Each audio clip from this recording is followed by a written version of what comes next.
Hello, everybody. Welcome to this installment of the Mirandus Fireside Chat. We will be fielding questions in Discord in the Mirandus discussion channel. We've got some updates today on Mirandus, got an update on Tavern Games, and then we have a big game system that we think is ready to discuss, and I want your guys' thoughts and feedback there, if that's cool. Everyone hear me okay? Say yes in Mirandus discussion. I don't see any yeses. Oh, there's Manny, but that doesn't count.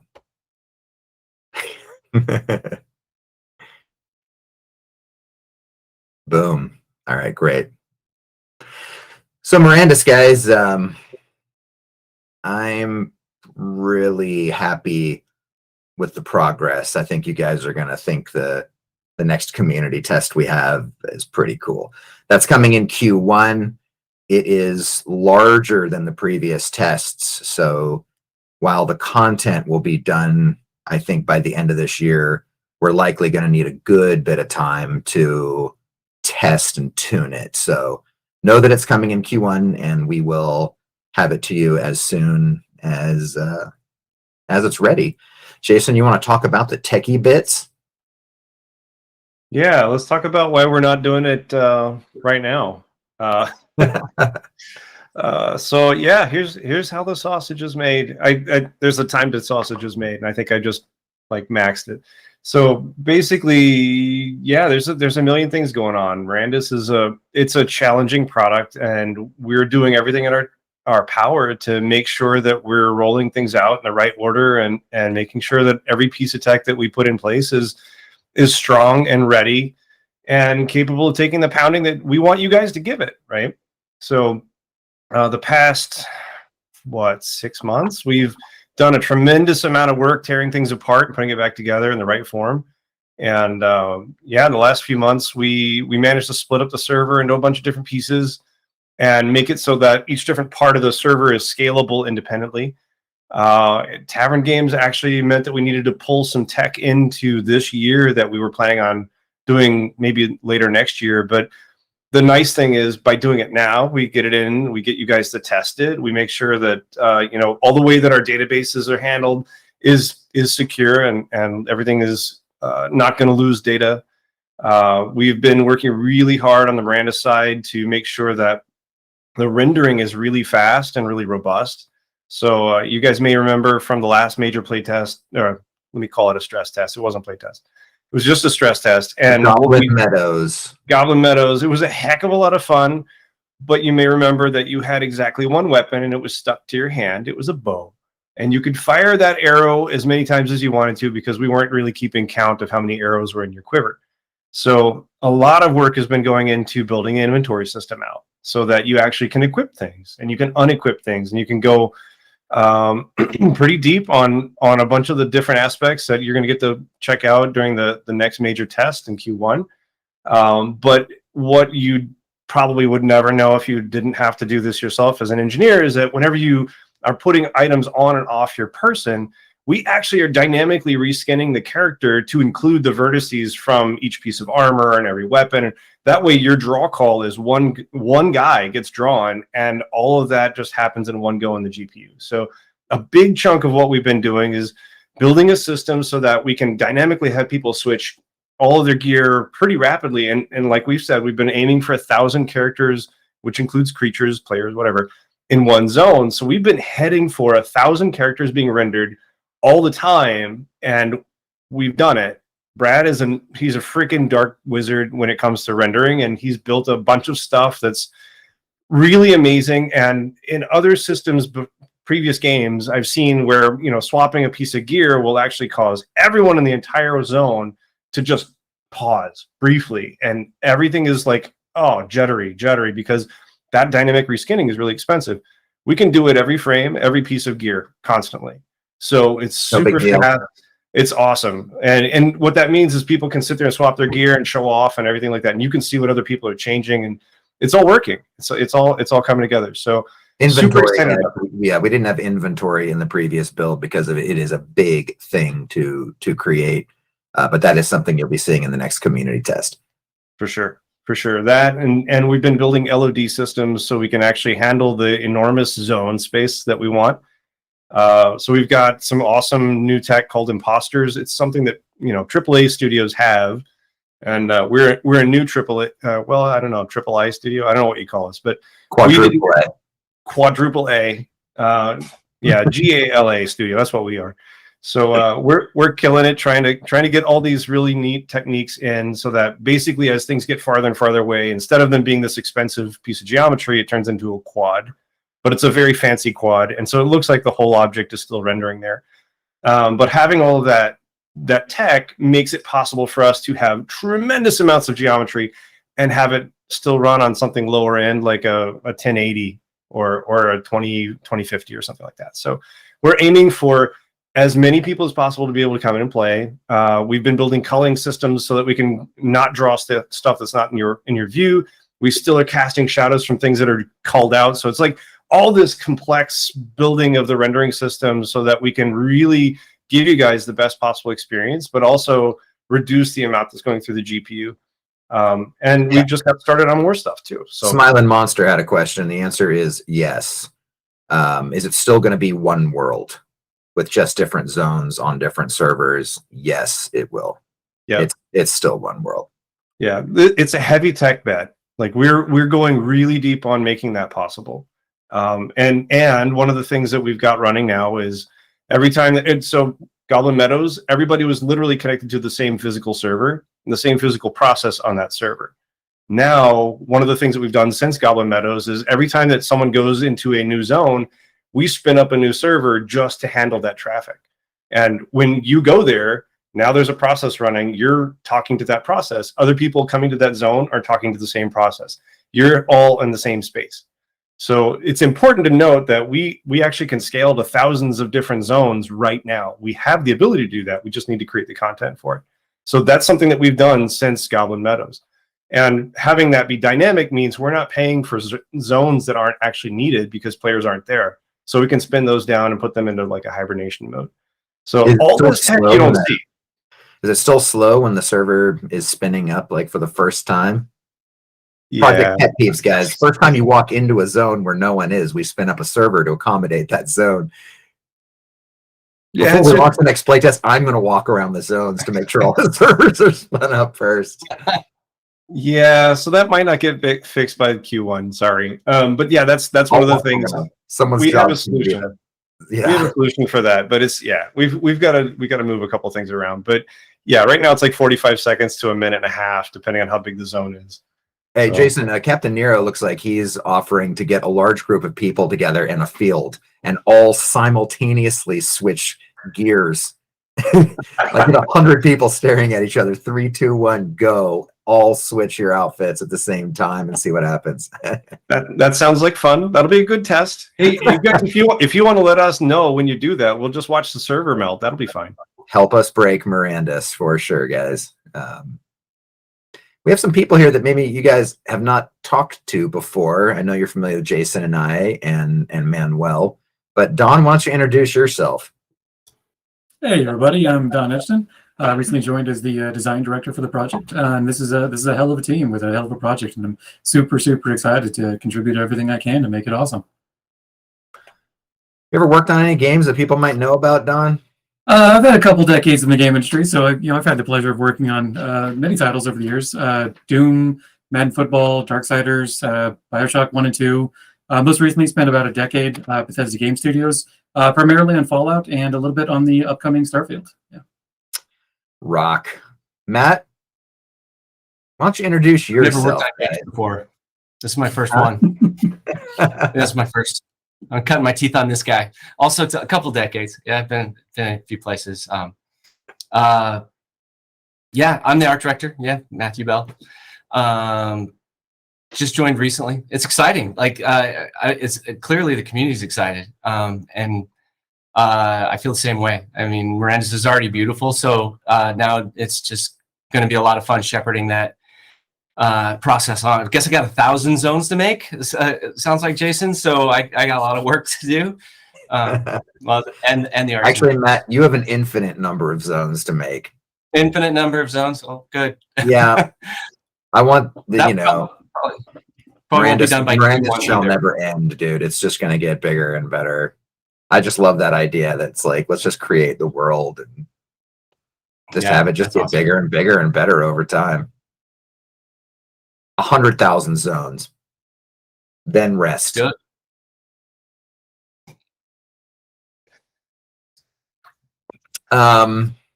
Lucky Canadian says, show us some zones. We can roll a video that shows how things are shaping up, guys. This is a bit of what you'll be seeing when you are playing the next play test. Should we roll that video? I need Discord consensus. There's ain't 1,000 zones. It's just the pre-ramble. Yeah, let's roll it. Let's roll that sweet video.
Yay. Yeah, it looks pretty good. It is starting to look good. That makes me happy.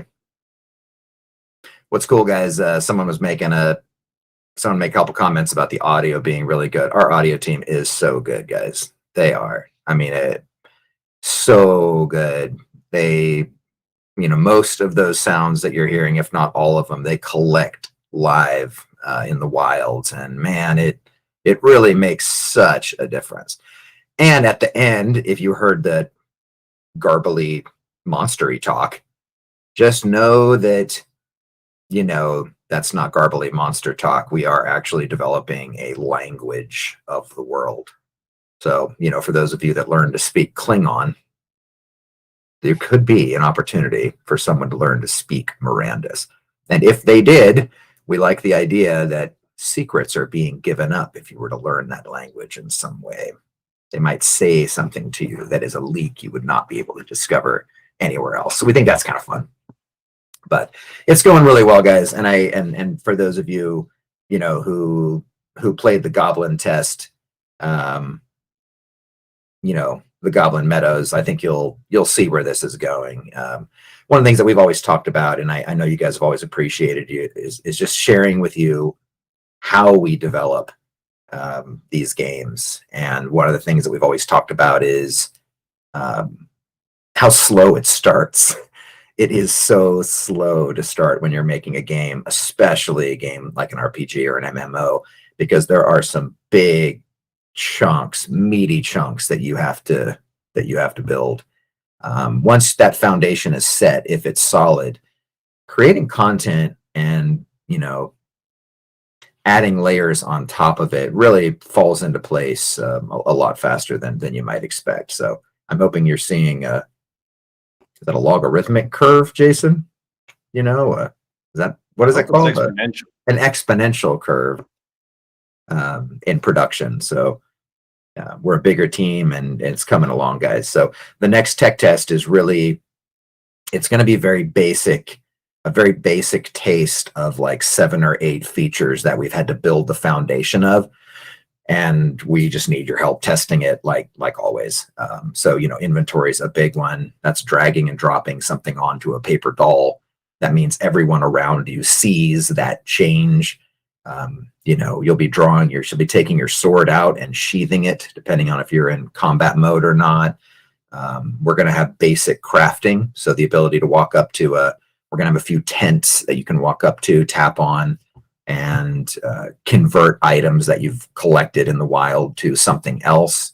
So, none of it'll be polished or awesome necessarily, but it's really those kind of technical pieces that we've had to stand up. And you guys have been instrumental in helping us test that stuff, and making sure that we're standing it up in the right way. And for those of you who have been here for a long time following the development, remember where we were last summer? Oh my God, I shiver thinking about it. It was dark sadness. Looking at this now, it's really awesome, and a testament to how great the team is, and all of those things. So anyway, we're excited to share it. We got to hold on to it until we're convinced internally that it's bug free and it's tuned okay. And then once we're there, we're going to need your guys' help. So thank you in advance. The next thing that we're working on, which is kind of fun, is tavern games. And Manuel, you guys know him as Manny, he's actually kind of producing most all of these external developments that we do. So Manny can kind of guide you through what you're seeing on the video. But we're making tavern games, guys, because a lot of it is tech we needed to build anyways. And we think it's fun for us all to be able to mess around and play together, and hopefully give some utility to the items that you guys have in your wallets, prior to the larger MMO launch. One of the things you are going to see in here is the first game is a really simple dice game. And we built that just because everyone that was at Galaverse last year, we all played it in the tavern. It was a lot of fun. We drank too many pints and rolled dice a lot. So that's kind of the first one we did as a bit of a, you guys are awesome, thank you. And we're going to be extending the games from there. We've got a few simple ones that we thought we could stand up fast, but Manuel, you ran a survey with the community, and check me if I'm wrong on this, but you guys all wanted poker. Is that correct? Would that be the bestest? I'm checking my Mirandus discussion boards. Yeah, poker was the number one request. Then it was, Texas Hold'em, basically card games. Then below those, it was like trading card games. So, like in the lore of Mirandus, but kind of like Hearthstone. And then from that, it went to physics games. And a lot of people requested a game of throwing the elf or throwing the dwarf, which I'm not entirely sure what that means. But there seems to be like a brawl there. Yeah, it's really funny. Sarah actually had some really cool ideas for games that we could do in the tavern. But everything we do, guys, is a development lift. So we want to make sure that we get you guys stuff that you really dig. And I love the idea of like an orc and elf. It sounds like the beginning of a joke. An orc and elf and 2 humans are playing poker. But some light poker game, Jason said, is not terribly difficult to do. So we'll let you guys know what our roadmap is for more games as soon as we've locked on that. Tavern games is the same as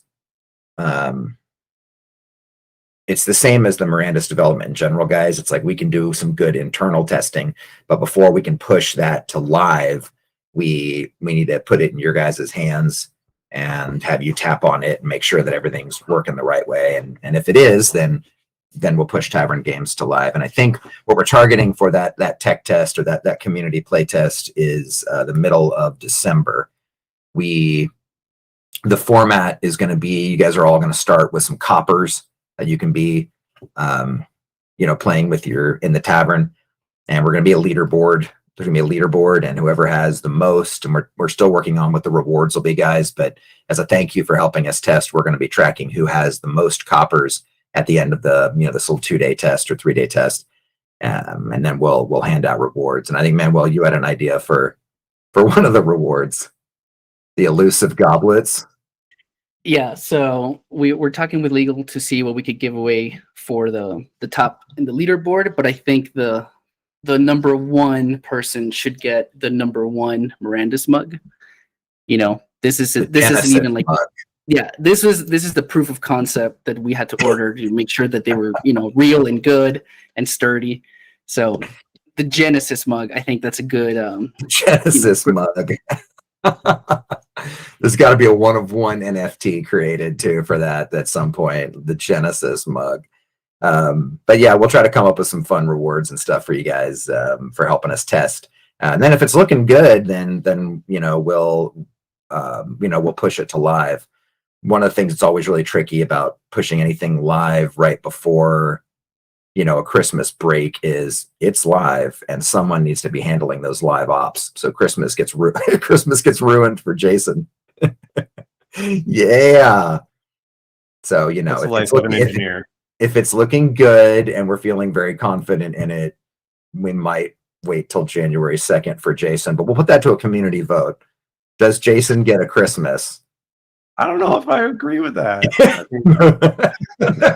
Don says no Christmas for Jason. We'll give you 2 Christmases next year.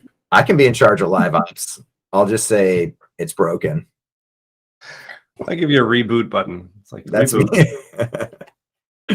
yeah, pushing things to live right before Christmas break's a little rocky, guys. So if the beta test goes really well, you might need to wait another week or 2 before it goes live. But yeah, Manuel, you want to roll that video and kind of talk through what people are seeing here? So still really early, guys, but I think you'll kind of get where things are going. Yeah, let's show the tavern video. So when you guys launch the tavern, you'll see you get to play tavern, and we have the next tech test coming up in Q1. So we want you guys to feel like you're launching the tavern game in the world of Mirandus. Once the tavern comes up, you guys will be able to eventually add your taverns and select which ones to play in and how many coppers does it cost. So the next 2 games, you'll see them right there. Those are like the easy ones that we want to do, like the low-hanging fruit. We're getting the prices stood up, so you'll be able to win these. Those skull dice are for Captain Nero. They're very expensive, but we did it in his honor. And we're thinking inventory. So how do you edit your tavern? If you are a tavern owner, how do you edit the name? And of course, leaderboard. That's what most people I think are interested in, and whoever's number 1 will get the Genesis mug. So we actually we're testing out the dice currently. We'll do ivory dice, and yeah, like this was us playing, and the fun thing is we had audio chat going on, and we were playing all together, and it was very fun. Matt, do you want to talk a little bit about like the tables, just like customization, how we could spice them up? Yeah, I mean, there's all sorts of fun things we can do with them. There can be different materials they're made out of, different cloths that are on them. They can have symbols on them, carvings on them even. Potentially different elements that could be set on the table as long as they're out of the way of gameplay. But there's a lot of cool opportunity space there. Yeah, we'll show you guys. So this is actually a fancier table. You'll see this one right here. This is a lower end concept for a common table. You see it has, wear and tear. It's not, in a grand tavern. This is a concept for the Ember fire dice. So pretty, anything that's has magic, it's obviously been imbued with Materium. And it'd be pretty cool, everyone has wooden dice, and if you see someone roll up with the fire dice, that's pretty special. They're serious tavern players. And that's kind of what we have. We have everything kind of stood up in terms of there. It's just there's certain little bugs that we're just going through polishing things like the table, making it feel just better, easier. And once we have actual like audio, so like when we were recording that video, we were all chatting on voice. But whenever that is later on, when that is in the tavern itself, like that's going to be really fun because you're going to be able to hear each other. Yeah, and it's worth noting also that the reason we're doing tavern games is that we want to actually stand things up that are running on a real tech stack that's looking at your actual wallet. So if you have a tavern, it's going to show up in your wallet. You're going to be able to edit the details of your tavern. It's not just random; it's yours. So that kind of stuff is us just baby stepping into having things on blockchain and connecting to the Gala store and setting up all the things that needs to really be there for Mirandus. But we don't want to wait until Mirandus is ready for us to stub our toe over and over again. Let's just do it now. So it's engineering lift, right? We have to do it. We're just going to do it now and start getting practiced at running a live operation, right? We have to start getting we have a build server, right? We didn't have that 6 months ago. We have a build server now that's starting to kick out builds, and we're just ironing out the kinks there. But we need that to exit pre-production. It's critical that we get all of these things done that are no one's excited about that. You don't care about that, but we need that. This is all stuff that we need, and it's going to make it so that it's a smooth transit. I know you are, but everybody else needs to know that this is critical stuff, right? And if we don't get it done now, it's going to be so hard to jam it in later that, we need to get the tavern games out there so that, one, we can give you guys some utility, but also to test out all the things that, it could take a while before Mirandus goes fully live, and we also don't want to make mistakes at that point. We want to make them now. Yeah, so that's where that's going, guys. I think it's great, and we've got a lot of fun ideas. I know you guys do too. We, Matt was the person who said, "Why isn't the table square?" When he first came on, I was like, that would make a lot of sense, because we like the idea that on the edges of the table you guys could have some additional like flair pieces. Like if you have a Mirandus Vox, maybe that could just be sitting there next to you. That'd be kind of fun. So Or a Genesis mug NFT. The Genesis mug NFT. Gotta have somewhere to put it. I wanted the Genesis mug. Whatever. So anyway, that's that, guys. It's going great. We are going to need your help probably in a couple weeks to test. So appreciate that. And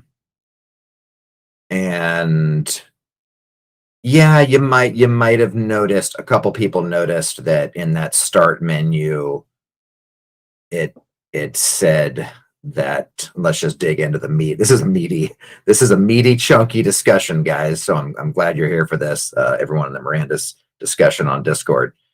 But we've been working quite a bit on horses, how breeding is going to work, how that connects with stables.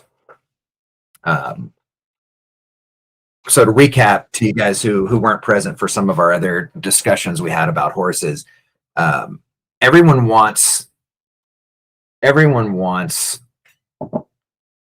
to be able to breed horses, and we think that's really cool.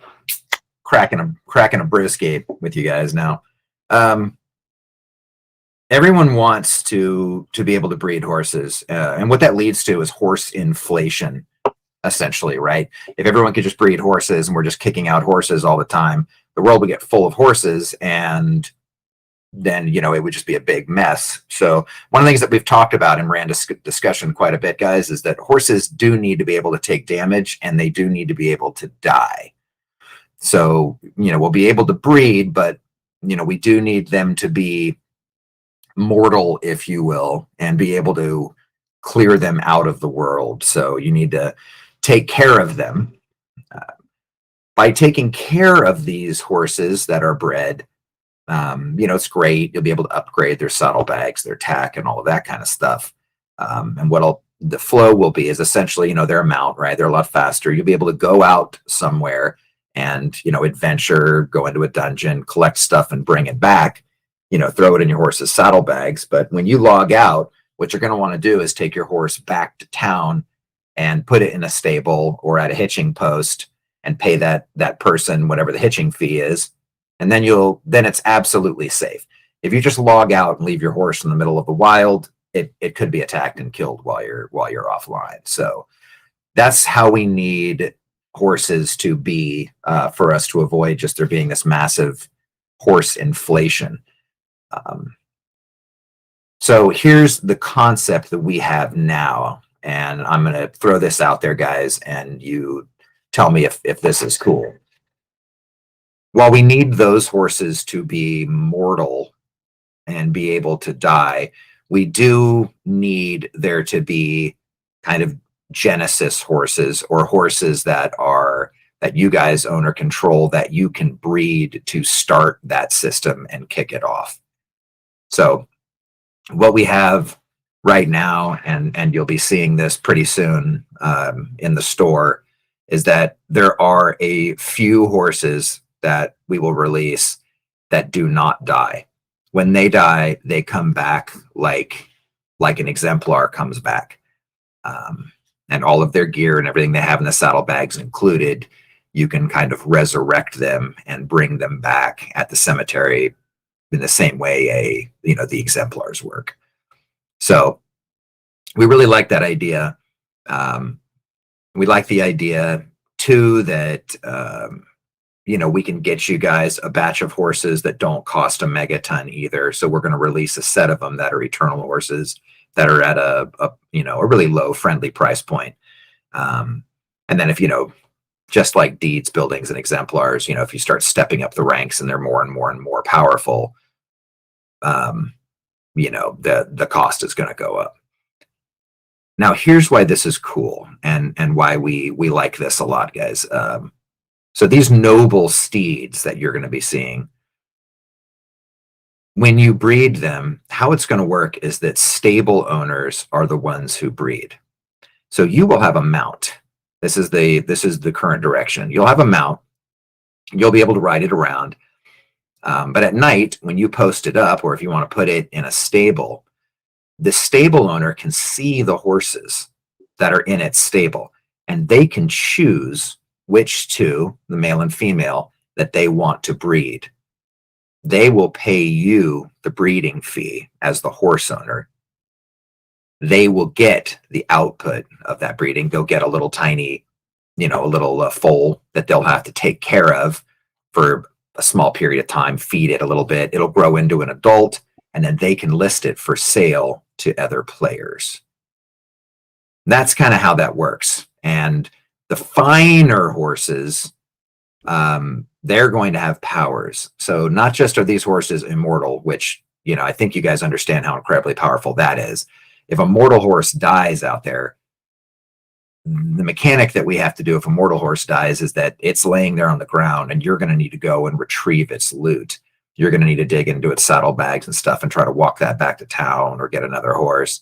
But the eternal ones and everything they're carrying, we think they can reappear like you guys do as exemplars.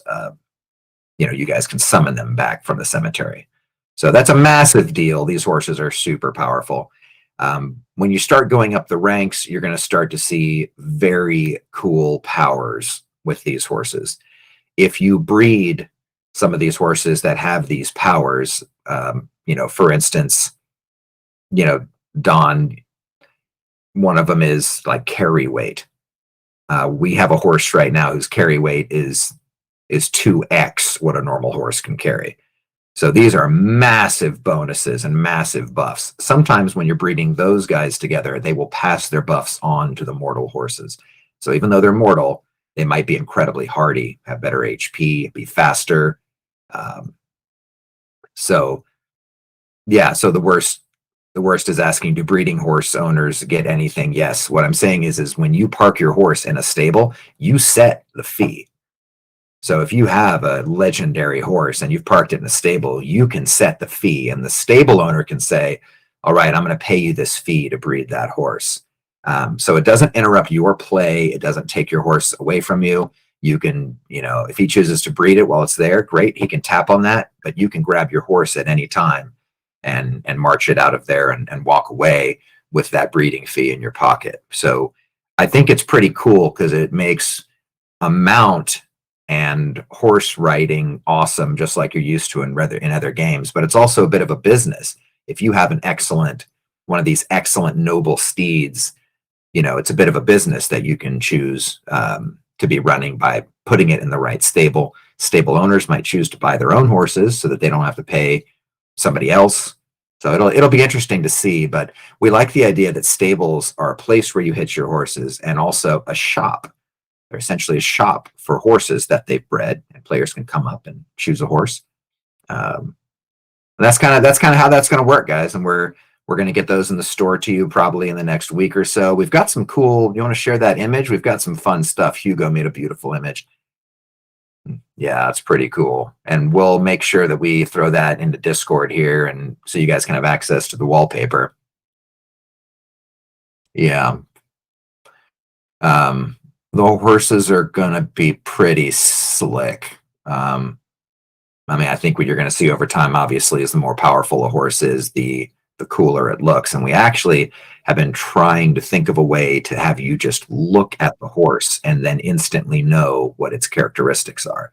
A certain mane length means it's automatically a faster horse. So if you can glance at a horse and know what its powers are, we think that's pretty sweet. Don's really the genius behind this, guys. He loves breeding games, and I think he's just hit it out of the park with this. But Don, do you have thoughts or feelings you want to add? Yeah, there's a couple questions I saw in the chat. Will Riders of the North mastery level, impact the horses? Of course, we're thinking about that kind of stuff. Anything that's in the game that we've already kind of talked about, we're making sure to integrate those as part of the design. Another question was, can any horse breed? I think no. That's what we're leaning to. Is like Mike said, we don't want to have like horseflation. I saw that comment as well. We want to make sure that this is a constrained system, and it is a business. Just like in the real world, there's horses that you ride, and there's horses that are, essentially a business. So it'll be very similar in that way. Yeah. So the noble steeds. Kind of the fiction there, guys, is these steeds were found in the land of Mirandus.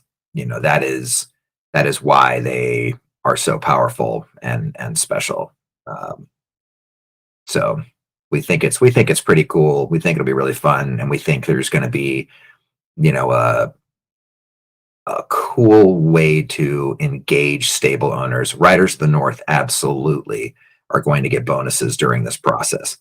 So, if you have a Rider of the North and you have a stable, I think that's kind of an obvious point where you understand horses, and maybe there's a better chance that cooler stats get passed on during the breeding process. So anything involving horses, if you have a Rider of the North, will be superior. So that's kind of that. Does that sound cool? Horse glow. We talked about that. That's a slippery slope. Like, I'm going to use Materium to make my horse glow in the dark. So how long until we get unicorns again? I forgot. Oh my God. It's going to happen someday. It's not impossible. But no, these horses they're cool, and they look strong, and they look pretty amazing. I think they're going to be pretty rad. No derping, you cannot eat the horse. Come on, man. Yeah, there's been a lot of call for fishing, Don, too. That's a big Everybody loves fishing. system. Yeah, that's a big system to develop. I think we definitely want that at some point, but it'll likely be, there probably need to be fishing points in the game, or places that, you can cast. Everything, like we always talk about, guys, everything is a development lift. And, we're focusing on the things that we absolutely have to do to get this game in your hands, make that cool and fun, and then we extend it to other systems. Mounts are something that you guys, are going to want and are going to need. The mounts also, too, they're not completely passive, guys. There are, we want them to be able to fight back if they're attacked. So you might see some stats on some of these horses, like greater attack speed or greater attack damage as well. And those bonuses will be listed when those NFTs go live in the store. We also like the idea, let me run this by the community too. We have the ability to lock sales away from anybody unless you own a certain NFT. Do you guys like the idea. This might be split down the middle, but I almost, we've been talking about how do we honor our riders of the North and our stable owners, and there's something kind of cool about saying, like, for the first 24 hours or 48 hours, if you have a stable or a rider of the North in your wallet, then you get kind of first dibs. I think that'd be pretty cool. What do you guys think about that? Yeah.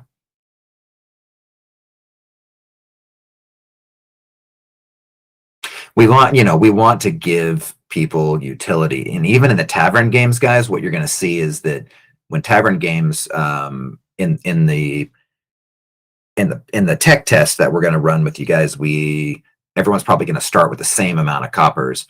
But one of the things that we want to do to honor you guys is that there's going to be, when the full tavern launches, what's going to happen is that if you own pieces of Mirandus, you're going to get a bonus to your coppers every single day. So you come in, you get free coppers every day, and the people who own and have supported us and been here, you'll see a little reward screen. Essentially, it's kind of renowned in the tavern. You're renowned throughout the land. You own a tavern, you own a building or a deed, an exemplar, and you'll get a little bonus for all of those things as a thank you to you guys. So, but it sounds like the whitelist is pretty cool. Just for the first 24 hours or so, or 48 hours, give everyone a chance in different time zones.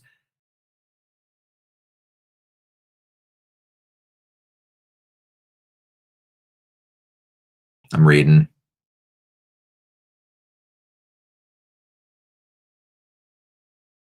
All right. Machu, you're saying first dibs is cool, but you don't want to limit people who might want to decide to do that.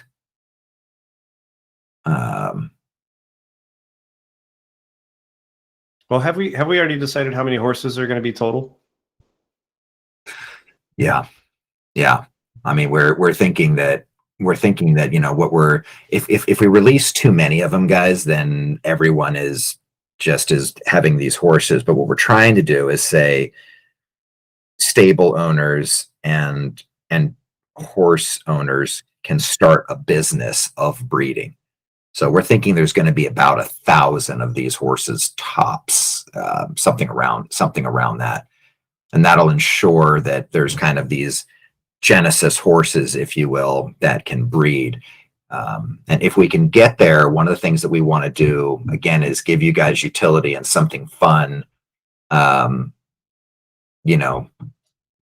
we have a stables breeding game or a mini game of some kind involving horses come out before the game goes live? And we want to target that as well. So, we'll keep you guys posted on exactly what that is, but I can't get out of my mind that it would be so much fun for horse owners to be able to race them, have some simple controls, and you guys could be waging with your friends on which horse will win. I think that'd be kind of fun and cool. Everyone thought this idea was super evil, but I like, one horse versus 3 goblins, and just let them just Pokemon fight each other like NPCs and see who wins. I think as long as the horse doesn't die, it's all right. They could just trot off if their hit points get to 0. Oh my God. All right. Well, guys, hit me with a few questions. Was that cool? Was that a cool update? Yes. Man, people really want to kill that horse and eat it.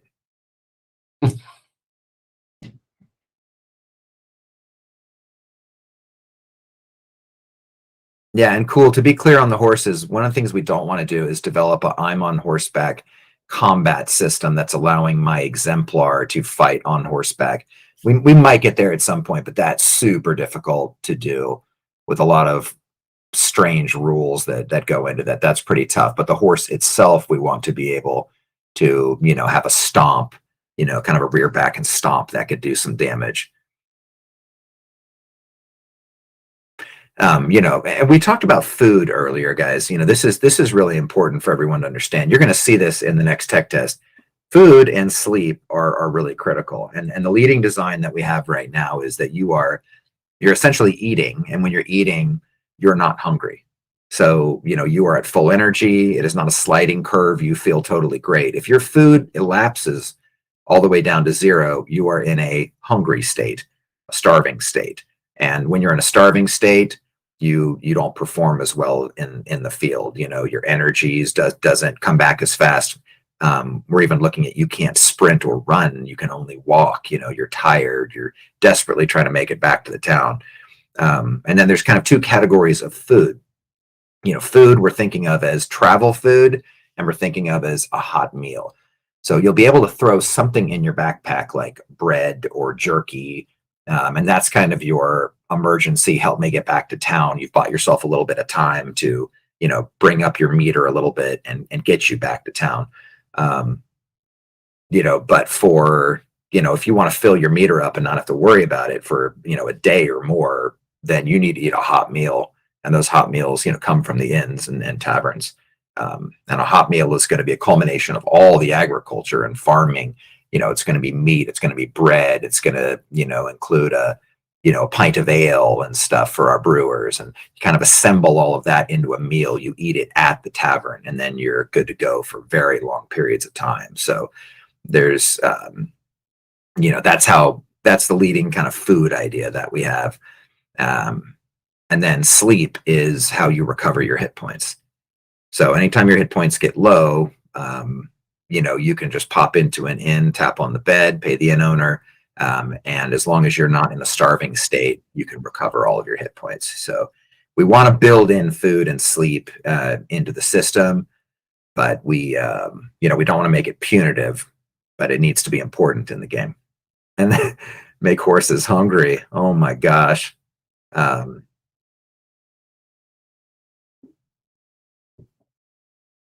Yeah. Do you need to feed your horse? Do you guys want to have to feed your horses and stuff? Should we be thinking of like horse food? What we're always conscious of, guys, is, we talk about this a lot design wise. Design systems you can just nerd out on and go super deep and make them so crazy and complex and amazing. But then what happens is you have this really deep, complex system, and that is not the game of Mirandus. That's a piece of the game. And if you start engaging with the other game systems and they're just as deep and complex, the game just becomes a little hard to play. So when we're looking at playing the game, we're looking at making systems hopefully intuitive, and the depth comes from creative decisions that you're making within a simple system. But we know that you're going to have to engage in multiple systems in the game and learn how those work in order to be able to kind of, adventure effectively. So we try not to go crazy deep in one particular system that, it's going to take you a week to learn. And then you're just greeted by the next one, the next one, and the next one. We don't think complexity leads to more fun.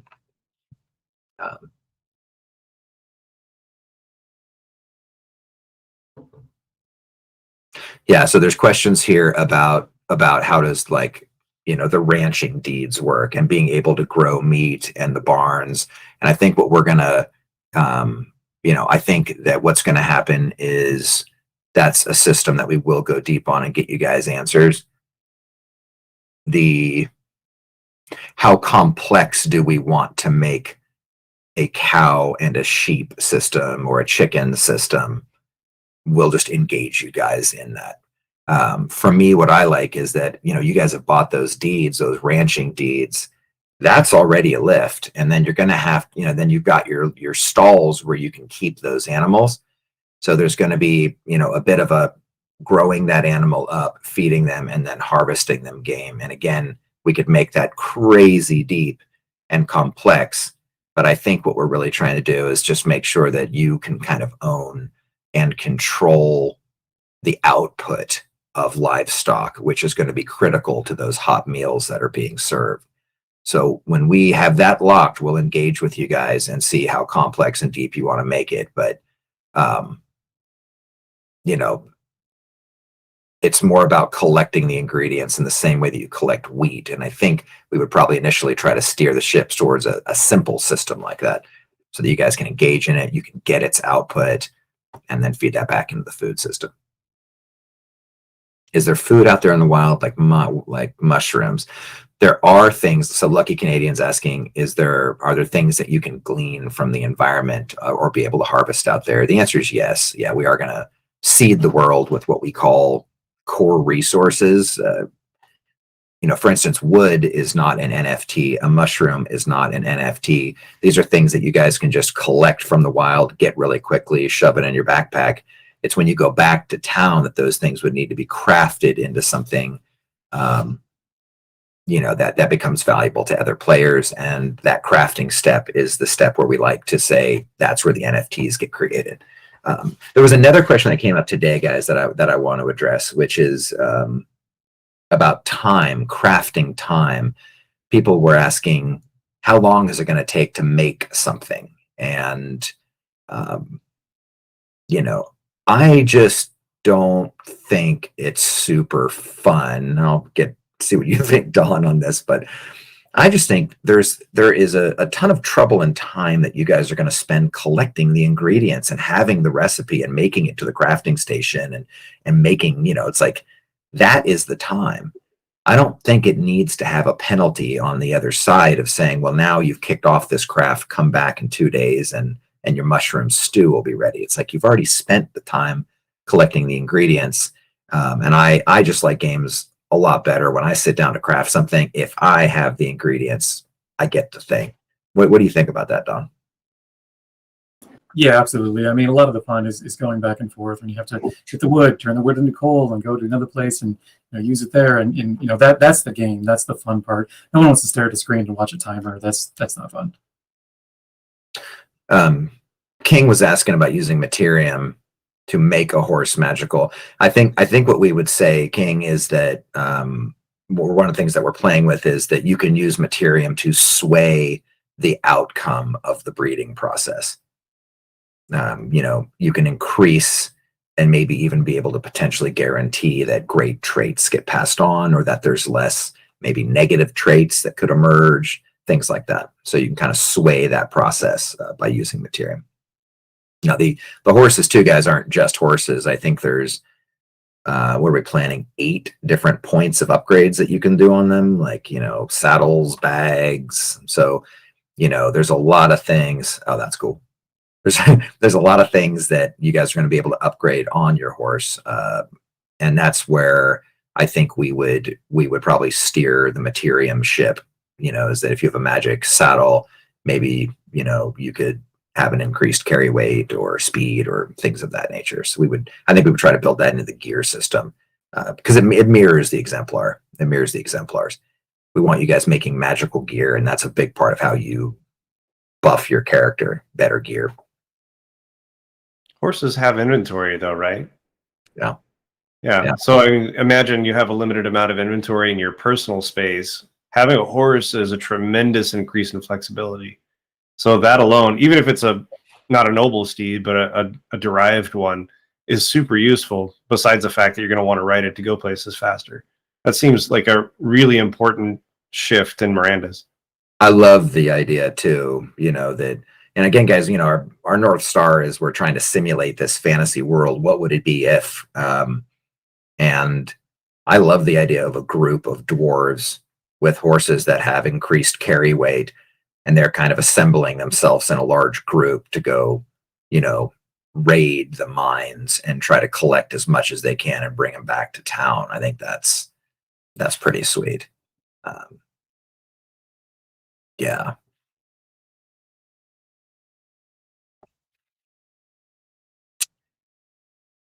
All right, guys. I think we're pretty much at time.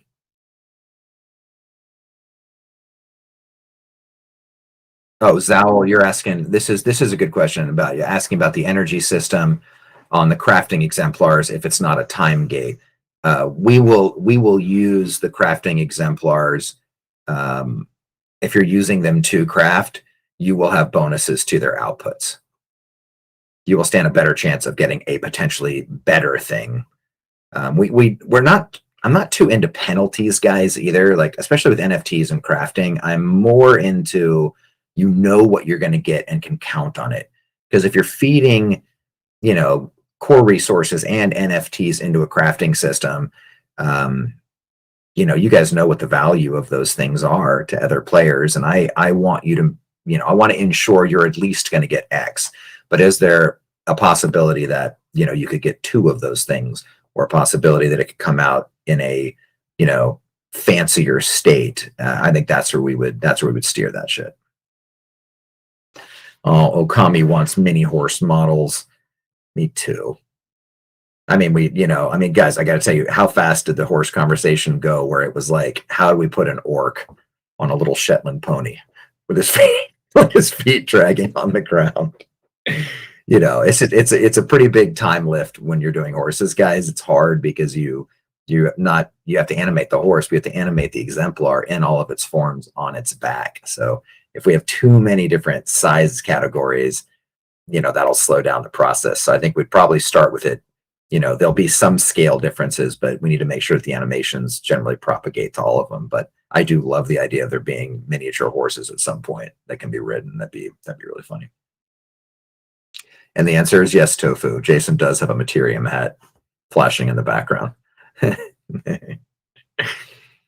All right, guys. Well, thank you guys so much. I really appreciate it. I hope this was some cool. Oh my God. I cannot look at you. You guys' Giphy game is just too strong. It's just too strong.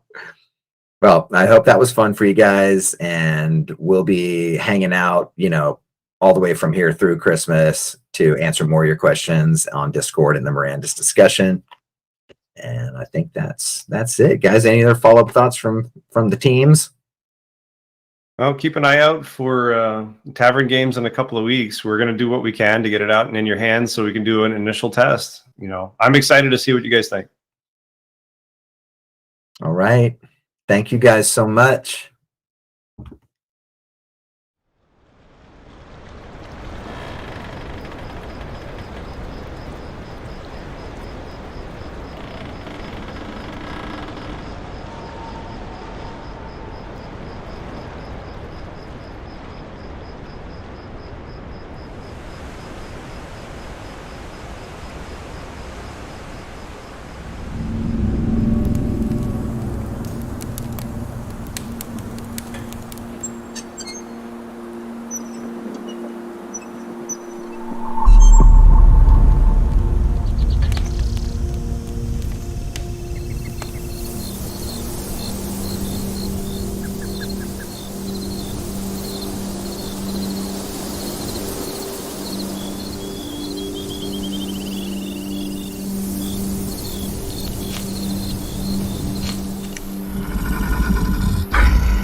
Oh, Ashton.